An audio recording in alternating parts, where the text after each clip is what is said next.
Hello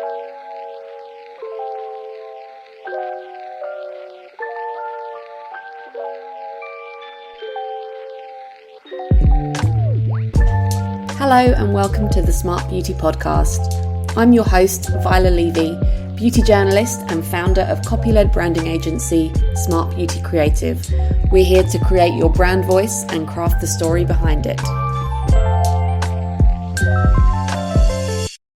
Welcome back for part 2 of my conversation with the incredible Rhea Cartwright.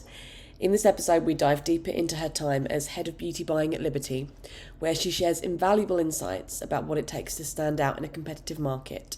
Hint, storytelling is a big factor. And most importantly, Rhea reveals the best way to get your products in front of beauty buyers like herself. So if you're dreaming of a retail partnership, this is the episode you cannot afford to miss. And don't forget to go back and listen to episode 1 if you haven't already. Let's get into it. Going back to your time at Liberty, obviously your career journey, as we've discussed, hasn't been linear, and you've done worn lots of different hats. So without having sort of come up through the traditional beauty buying route, how did that affect your approach and your criteria that you used when deciding who to stock? Oh, okay. I didn't know what the question was going to be. I was going to say, well, it was bloody hard, in terms of the tech. There's a huge technical side of being a beauty buyer that probably, unless you're a buyer, you just don't realize. And, I had to make it very clear to everybody, even like some of the systems that they use. I was like, guys, I don't know how to use these things. And then my boss just said, you don't ever need to learn them. Somebody else will do it for you. If you want to see a report, ask them to run it. So I was like, thank gosh. In terms of the criteria for the brands, quite honestly, it was no different to how I would select it um, for myself, or if I were creating an edit for, a piece. For me, the criteria of any product is I want it to feel either new or fresh or just exciting. I don't like seeing things, again, I guess I've used the word homogenous quite a lot, but things that feel like I've already seen it, but it's just a very slight variation, because that's not enough for me. And hear people say that, oh, I wanted to create a brand. Um, I wanted to create a brand with sustainability as its main pillar. And then you see the product and it's literally this, it's like a copied version of something else. And I'm like, your most sustainable option would have been to just not launch a brand. I also always look for great founders, in the same way that when you're an investor, you quite often care more about the team and the founder more than the product, especially again at an early stage. It's because for me, I was like, well, a founder, especially if it's like a small indie brand, a founder that maybe we're either their first or second retailer. Again, if I could think of brands like Mirror Water, Rome, we were both their second retailers. So these founders aren't experienced founders, but they're building killer brands. And I need to, in the same way that, yes, fine, at Liberty, I wasn't investing my personal money or money from a fund. We are investing the business's money. We're investing time and our energy on a very, very a very kind of small resource team. So I've got to believe that when, you know, maybe we're in the trenches because, markets shift and decline and go through, peaks and troughs, that the founders are also willing to weather that storm with us, and fundamentally can weather that storm on their own for their own business, because they've still got to show up. And I think that, for me, that's also, I think, selfishly, the thing I most love about brands is the founder. I love hearing the story because, storytelling is kind of the key part of it. There's so many brands out there. The ones that are always the most successful aren't always the ones with the best formulas or the best products. Sometimes they are, and actually, I would almost say that a lot of time they are. The brands that win are the brands that can create fantastic stories, either through copy or visual stories or community stories. Of course, I would also just preface that to do all of those things very, very well, you do need money. And I think it also means that there is a slightly well, it's that's I guess that's just life, but the slightly unfair playing field that some brands have buckets of cash and some don't. But I think ensuring that there is a high level of storytelling is so crucial because fundamentally, why should a customer pick your serum versus somebody else's? Why should someone that's used a face cream for 10 plus years and maybe maybe it's been passed on to her, that ritual from her mother or her grandmother, now use your face cream? The Yeah. way to almost usurp it is all through the storytelling. And do you think brands that, as you say, don't have as much money, that they're kind of new and like new startups, do you think it's worth them leaning into that and leaning into the fact that they're the underdog? Because people love a triumph over adversity story, and not trying to be the next Glossier or Drunk Elephant, but saying, look, we're here, we're small, Yeah, you yeah, know, yeah. this is who we are, and this is what we're doing. I mean, what I do think about, you mentioned, kind of trends post COVID, is that this notion of wanting to support independent businesses, I think definitely exists. So does that always translate to beauty? Sometimes.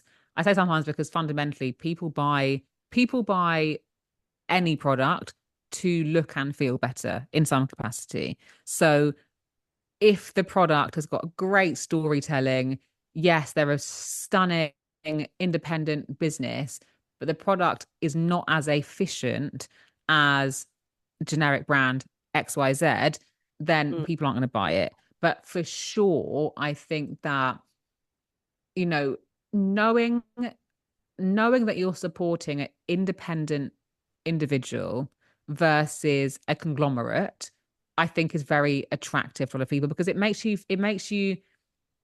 our spending power has so much power. Where we put our pounds or our dollars or our euros or whatever currency you use in your country is there's so much weight to that. And there are people behind these brands. And I think that's why, a strong founder-led brands, founders that can lean into their own stories and their own experience are so interesting because it's a person rather than a faceless brand. Just to use an example, I have nothing against Clinique or Clarins. I mean, Clarins a family yeah, business, independent. But I let's, get where let's you're say, heading here. you know what I'm Yeah, saying? It's just that, like, Clinique. I mean, to be honest, I would say that actually Clinique does have quite a strong emotional tie because I think of Clinique and like my grandmother. I think of Clinique three step system. So good old innovative three in step. so many ways. Mm. Right? Good old three step. Or I remember my grandma buying me Clinique Happy when I was a child, like when I was in primary school, Oh wow. and it came with a. I was I was I was the only grandchild at the time, so and I was the only girl, and I was very I'll say no spoiled. more. And it would right, like literally, she honestly was probably the gateway to this whole thing for me, quite frankly.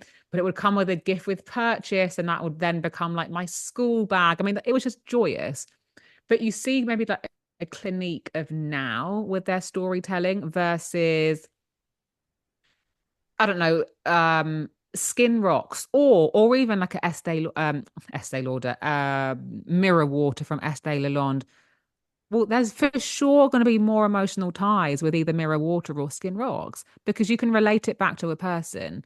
Like Clinique, there's no person to tie it back to. And I think people forget, like, we're humans. So there's a huge element of psychology in why we buy what we buy and who we relate to and what brands we relate to. And I Mm. don't think that that's often extrapolated enough. What I will say is that obviously there are lots of brands that people often say to me, I want to launch a brand, but I don't want to be the face of it. I get that a lot. How do I navigate?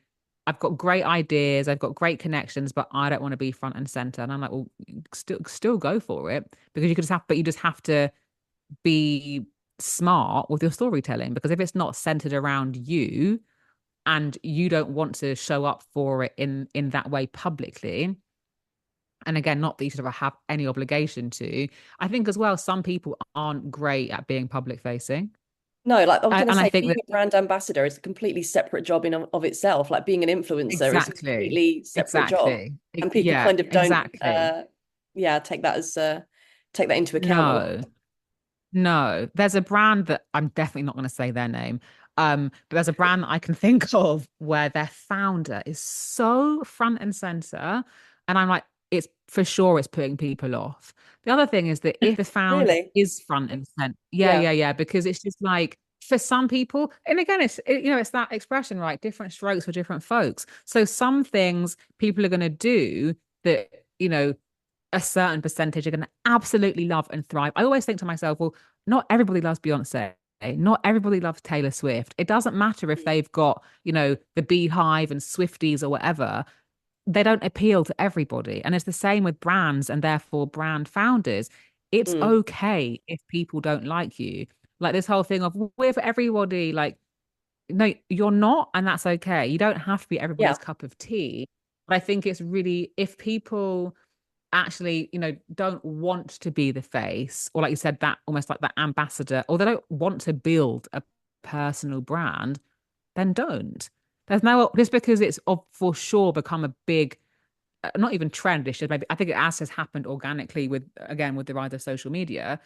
You can still create huge. There are so many brands that are absolutely huge that nobody knows who the founder is. I was talking to somebody recently. It's the a guy called Nadir, who's the founder of Indie Beauty Expo. And we had a really frank chat. And it's like we talk about ingredients and this and that. Consumers, of which we all are, ultimately don't really care what's in the product as long as it gives us the desired results. So I always, and this is a joke, but jokingly say, it could have, crushed up kitten dust in a face cream. People would probably still buy it.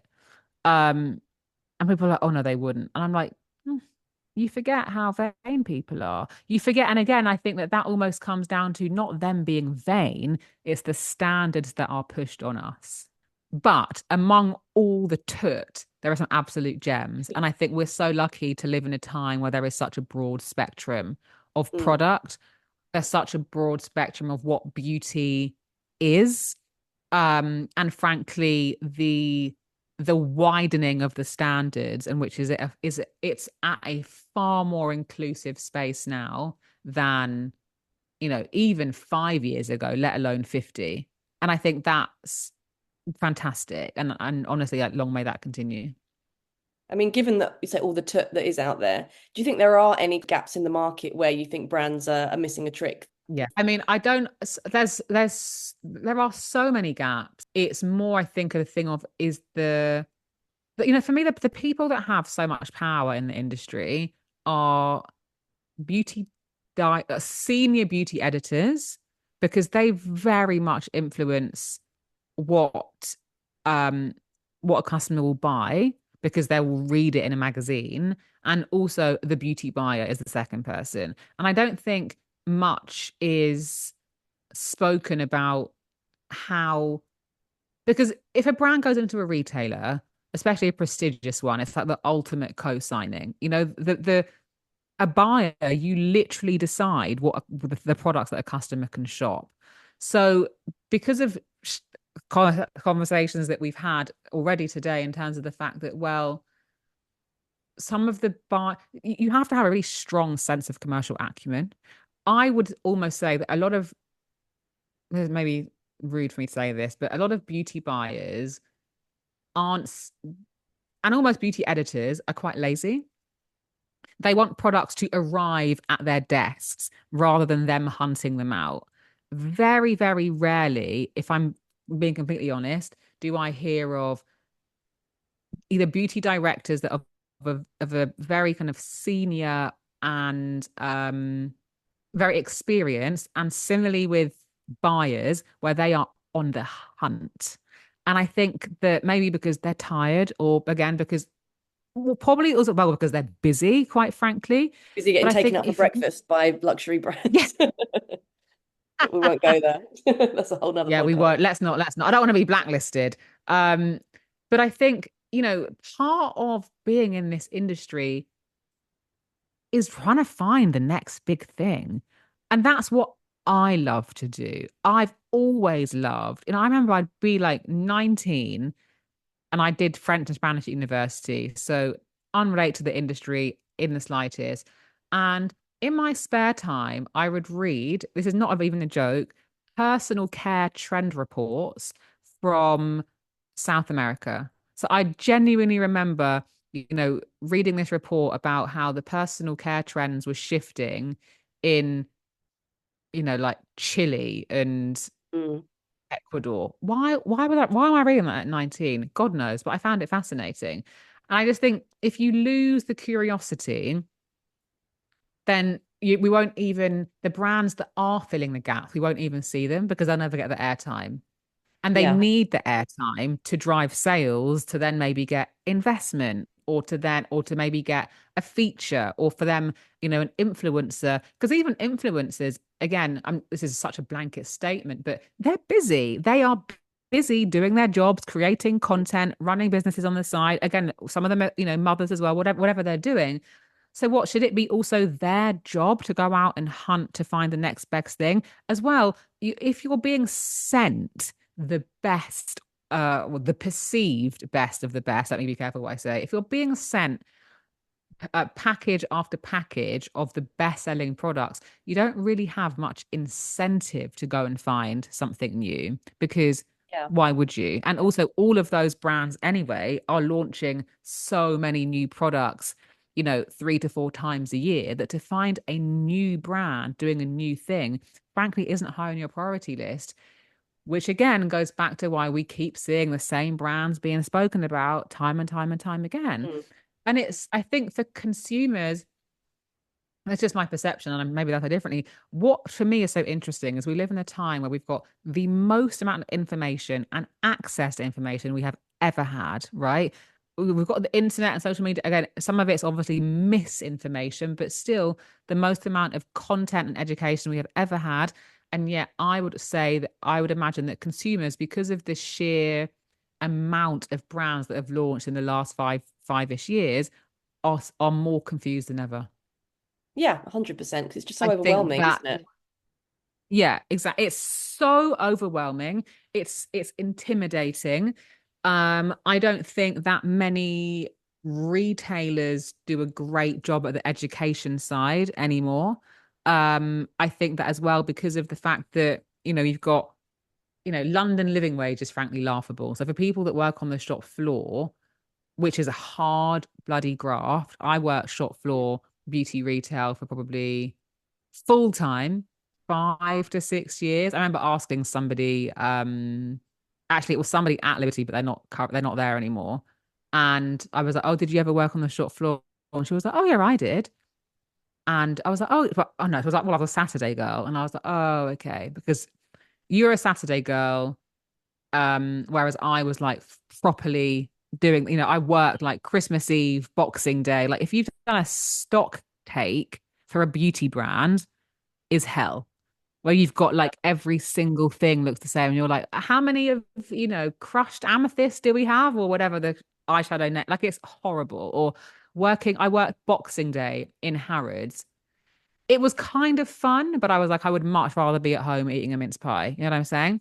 Yeah, I did Boxing And I Day at think, M&S, and it was a similar similar thing. Uh, oh God. And also, the people coming and just looking for a bargain. So yeah. picking up everything and saying this on offer. And it's like, no, only the things indicated are on offer. Mm. Um, and I guess the issue now is honestly is a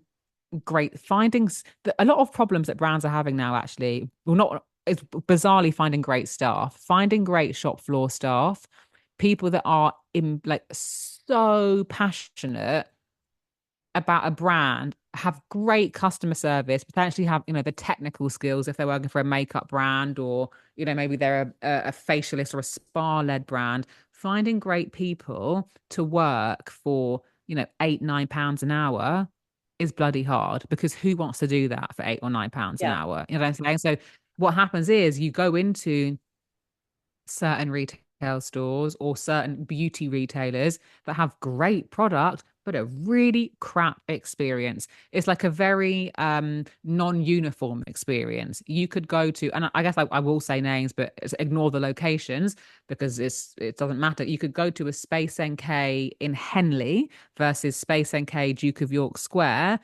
and have a vastly different Mm. experience.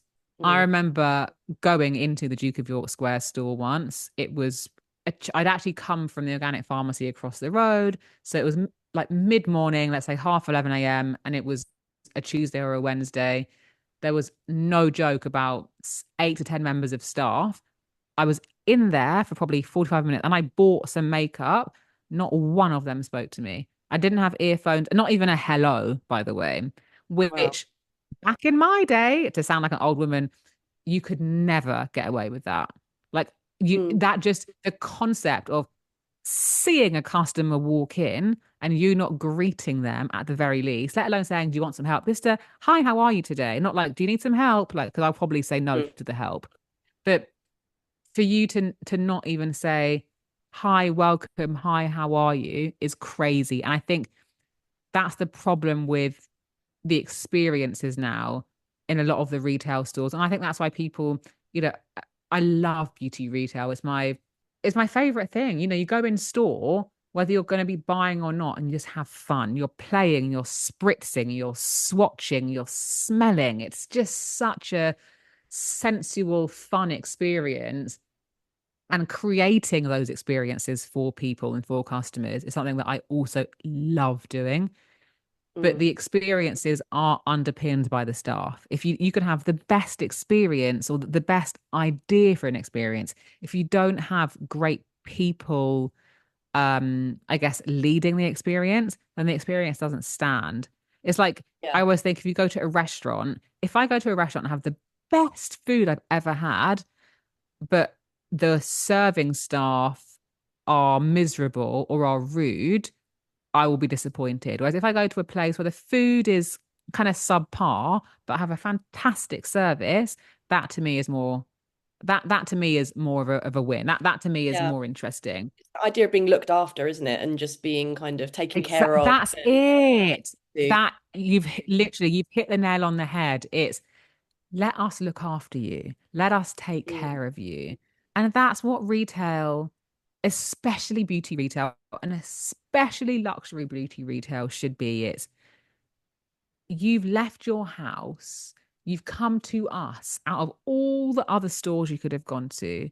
And it's that thing almost like in Beauty and the Beast, like be our guest. yeah. Be our guest. Whilst you're in our store, call me Lumiere because I'm gonna look after you so much that you're gonna want to come Mm. back time and time again. You're gonna want to come back to me specifically because I have given you a level of service that you've never had before. When I meet those people, because they do exist, but they're just like needles in haystacks, I'm very appreciative Mm. because I think passion in any industry goes really far. Definitely. We're almost at the end of our time, but I was going to ask, obviously, there are so many small brands out there that would just, that would be their dream to get in front of somebody like yourself and to get their brand stocked in Liberty. What are the best ways of going about it? And when you mentioned about having great storytelling, That's the hardest thing, isn't it? Is how do you get, the amount of emails that people get a day is that, ultimately whilst I was at Liberty, I didn't have time to speak to most people. Even some of our partners, I didn't have the time. And I was explicitly told by my boss at the time, you just only focus on the top 20 to 30 brands and let your buyer, so the woman underneath me, deal with the rest. mm, Because ultimately as well, the top 20, 30 brands make up all of the revenue. The other 150 brands, the revenue they're bringing in is marginal. And you think of the size of business of a Le Labo or of a Diptyque versus a brand that's just launched, has got one SKU. We're talking yeah. millions versus potentially, 25, 30K, which again, a Mm. brand taking 25, 30K is not successful in beauty retail. Like that's a if you don't change things quickly, you're going to be cut. The best way to get in front, I think, is I don't actually know what my advice is, to be really honest. I think it's just by chance. I think what I would say is don't give up. If you've sent one email and you've not responded back, I say this to everybody. And even now, people email me and they say, "Hey, I'm trying to email them, they're not responding, and I'm like, they're really busy. I think number Yeah. step one is just being really tenacious, and secondly, having empathy for the fact that these people are so busy. I want to say this explicitly, right? The sizes of beauty buying teams relative to the size of the business is insane. So you have got certain cases, and I will speak very specifically for myself at Liberty. We had, I think, six of us in the team. Now, at the same time, whilst I was there, I was also working on and building an entire new fragrance lounge, which meant onboarding 30 new brands that involved, you know, negotiating and pitching to probably 60 or 70 brands to say, can you join us in this new space? So six of us looking after 100. There is so much admin involved in 180 brands. You cannot even believe. So if your email hasn't been opened or responded to, it's probably just because there is a priority and you're not it yet. So I tell everybody just be patient. I think that if you can, a DM sometimes can go a long way if they're receptive to that. I don't expect it, but I think what I personally like about a DM is that I can check out your brand very quickly.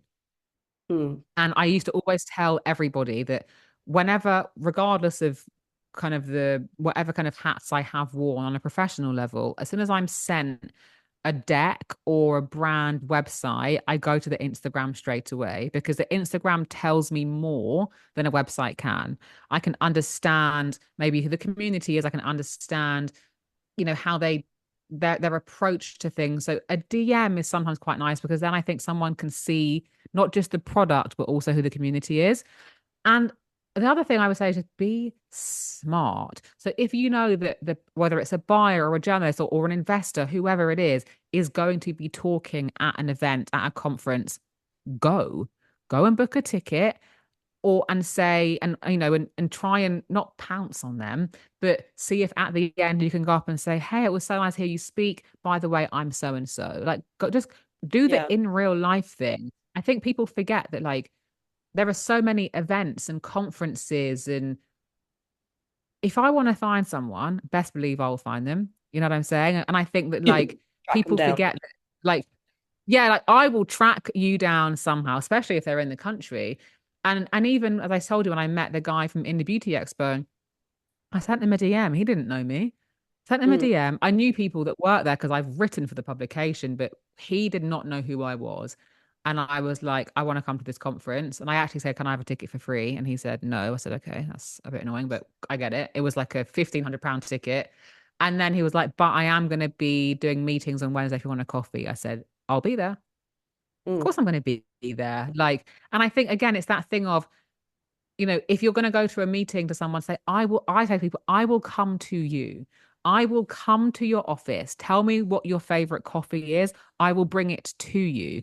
Like, I don't think people honestly, I think when you run your own business or you have your own brand, that is, of course, your priority. But if you're trying to email, a- again, a beauty buyer or a beauty editor or a potential investor, you're not their priority. As rude as that might sound, you're just not. They're dealing with their other projects. So whatever you can do to mitigate any hassle or faff, do Yeah. it. Is it If worth you can see on their doorstepping them, Instagram, or is that too much? Like turning up at their offices, is that a bit no, extreme? please don't do that. I have also had that happen to me, Oh, really? and yeah, people would send product to the offices, but like some of it was huge products to the offices, or they would send, flowers. Sometimes I wouldn't be in the office.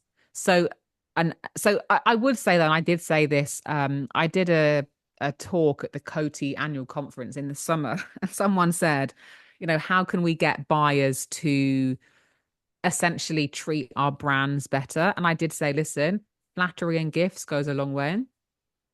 And I Yeah. think that, and I think they thought I was joking, and I was like, no, no, no, I'm not joking, because the brands with the huge budgets when it comes to so at Christmas, the beauty buyers will get gifted from the brands, like little thank yous. But some of those little thank yous aren't that little. So, you'll be sent chocolates, bottle of champagne, products, whatever.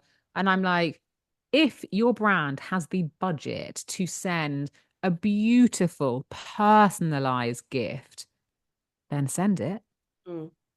because they're going to remember. They're going to be like, wow, look at this. And again, it's something, the thing that people probably don't ever speak about. It sounds a bit uncouth to say send a great gift, but you imagine when you receive a great gift from a friend or a Yeah, family everyone loves member, princess treatment, right? Everyone likes that. Of exactly, being you made to feel feel special. special.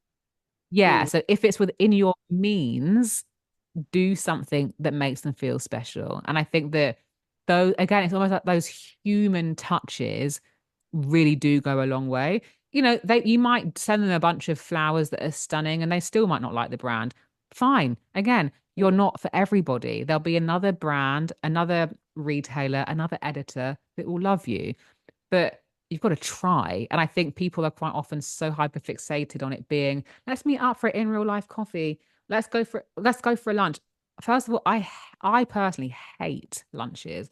I either want to eat or I want to talk. I can't eat and talk. So the idea of having a meeting over lunch for me personally is hell.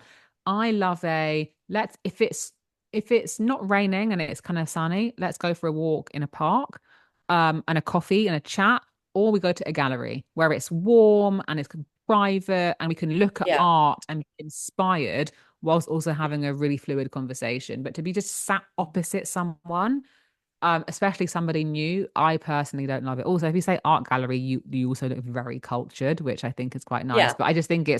it alleviates any pressure if it is awkward or if you kind of there's always something to talk about. Or again, it could be, I met somebody recently and we went for a walk in a beauty hall, and that was really nice. Mm. So, it's Emily Bullman, she's an investor at Jam Jar, and we'd met virtually, but we'd not had an in real life, and our schedules were a bit nuts. So let's just walk around Selfridges for 45 minutes. And again, it was great because we managed to talk about us, but we were also, being inspired by what was in front of us. So I just think there's no real answer to get in front of someone. You just got to keep knocking at the door. And I think as well, I think the most important thing, I think, for people that are like, well, I've tried, it's still not working, you're going to get a lot more no's than yeses, and that's the nature of life. Yeah. Any brand, whether it's beauty, tech, whatever it is, any brand that has been of major significance or success at some point got a lot of no's. And when you're in it yourself, you don't remember that. But I Mm. think it's important to remember the amount of rejection that happens until it flips over until success Yeah. is It makes it all the more huge. sweeter. I know people go on Exactly. about like confidence being the key to everything, but I don't agree. I think it's not about obviously confidence is important. It's good, but I think it's more about grit. It's about patience. Because I've known the most confident people that fall at the first hurdle. It's not just about that. It's about 100%. having grit and having that sort of endurance that you can kind of get told no That's and have it. It's so it's many doors it's slammed in it your is face. it's endurance because ultimately it is it's a numbers game. If you Mhm. only ask five people and all of them say no, then that's statistically speaking, it's not very successful. But if you ask 50 people and 40 say no, technically it's still not very successful, but 10 have said yes. So what are you Mm. going to fixate on? The 40 that said no or the 10 that said yes? And I think there's this kind of, I don't know, from probably some like Twitter tech bro or someone that's always like, you should count your rejections, not your yeses or something. But it's the concept of your goal when you've got an ask or when you want to do something should almost be based on, I want to get as many no's as possible because it means that I've been asking a sufficient amount of people.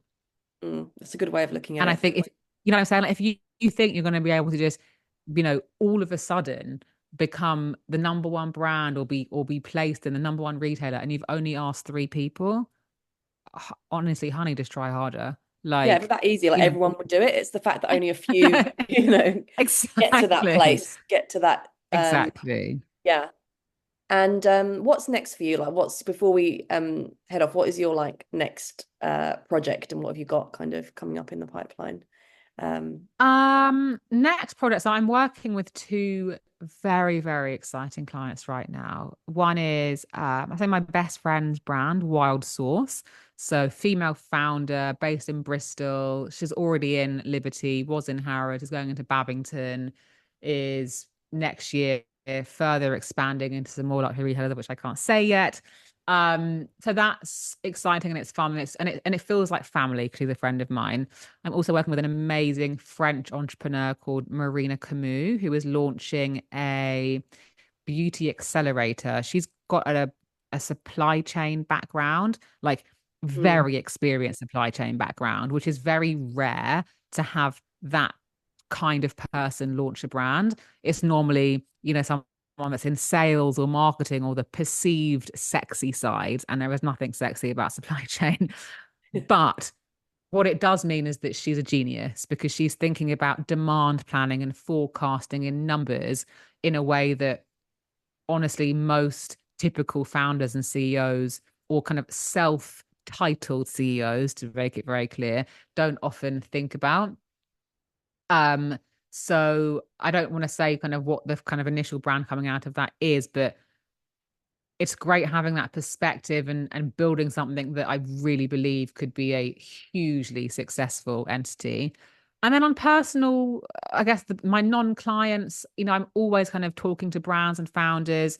Um, Lots of public speaking things happening, lots of exciting projects that I probably can't speak about, but I guess everything I've done is just so broad. And like, we spoke at this at the beginning because I've always been very, very clear about what I stand for, what I don't stand for. I feel very blessed with opportunities that come my way because 99% out of the time they're very aligned with me. So I don't have to do a lot of kind of, oh, sorry, not this time, but and I just feel like I'm transparently when you've gone through some kind of life stuff it's been quite nice to be like, you know what, actually, I would like a bit of a break for a little bit. yeah. My foot was really down and I had such an insane kind of 4 or 5 years and with like professionally and at the same time, some big life things that had happened and, family deaths and all that kind of stuff. So to just be able to take some time to recalibrate and for once not have to think about the what next, just Mm. enjoy and be in the moment has been a blessing. But it's been, the last kind of 6, 7 weeks where I can feel this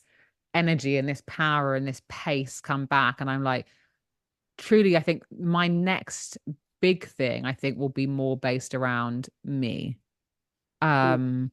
which feels exciting. And I'm really trying to create this kind of ecosystem in which my own personal brand continues to bring me opportunities, which hopefully it will.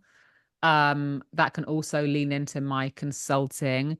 And then really want to launch a investment fund, a micro fund, but I would like to. I'm currently doing a VC accelerator program, um, and I would like to have a beauty and wellness fund that invests in beauty entrepreneurs of the future that match my investment thesis. I think that for me, the whole thing with anything is that capital, conversations, and connections are what drive change.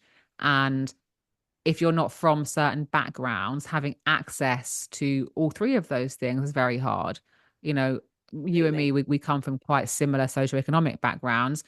So, to not have had money growing up at all, Right. frankly, to not come from a family where talking about those kinds of things were normal, you see the difference versus people who are, people that are like, yeah, I just raised, 1 million or I just raised 250,000. And it's like, it's easy for them because anything's easy once you know how, or you have the Yeah, they know connections the rules of the to game show and the you lay of how. the land. Yeah, they know the Exactly. shorthand, and it's Exactly. yeah, Exactly. So I want a fund that will truly invest in brands that I believe I can that not only have the legs themselves, but that I, with my expertise, with my own network, can propel them even further, but that also will help to bridge some of the disparity between, essentially female women access to capital and to growth, the statistics Just in terms shocking. of women-led businesses and access to Mm. capital is dire. And it's actually in the last year been on a decline, and that has to change. So I'd like a fund. Definitely. Particularly in our industry where it's like mainly female dominated. I mean, it's insane that there isn't more funding for Exactly. founders. Exactly. It's disgusting. But yeah, thank you so much, Rhea, for being on the podcast, and it's been so lovely chatting Thank with you for you. having me. And I hope you find time to kind of go back into your writing work at some stage as well, because I think you're a beautiful writer, and it would be really lovely to see Oh, some new thank you. articles. Well, I want a book actually, so I will put that out there. Yes, on my vision board is a book deal. I don't know what the book would be on, Oh, fantastic. but I want a book. That's what I want. I want a book. Yeah. Well, you heard it here first. Thank you so much. Thanks so much, Rhea. And yeah, all the best. Can't wait to hear what you get up to next. Thank you so Thank much. you.